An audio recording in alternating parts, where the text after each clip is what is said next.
Kaso di ka patuli. Be, way anak-anak. Bakit kayong mga lalaki ang hilig niyong kumain ng hilaw? Shut up! Di mo ba alam na diyan kami nagkahiwalay? Bakit naman? Maalat kasi. Alam mo, ang gwapo mo. Ang cute na mga mata mo. Ang macho mo pa. Kaso di ka patuli.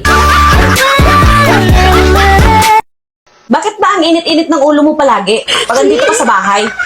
Sabihin mo kung wala ka ng gusto sa akin. At kung nagsawa ka na, pwede naman natin pag-usapan ang problema eh. Alam mo, bunganga ka ng bunganga eh. Oo, wala na akong gusto sa'yo. At maghiwalay na tayo. Total, wala naman tayong anak eh. Sigurado ka?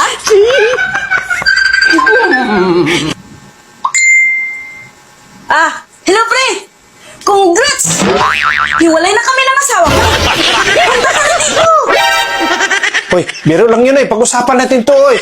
Wala nang usap-usap! Alis ka na! Pag-desisyon ka na eh! Sorry naman oh. Pag-usapan natin to. Wala nang usap-usap! Alis! Alis! Alis! Alis!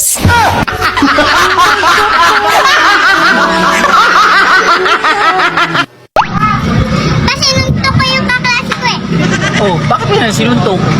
Kasi sinabihin ka yung pogi. Oh, sinabihan na ng pala pogi. Sinungaling siya.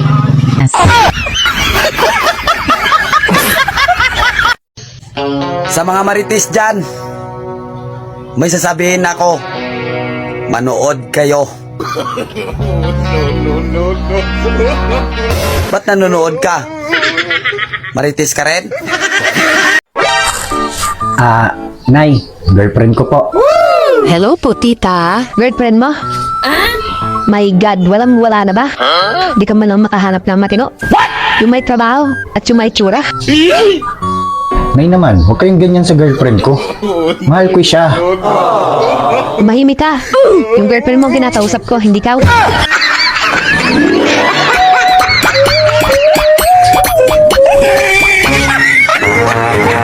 Uy, OFW ka? Naka sa abroad?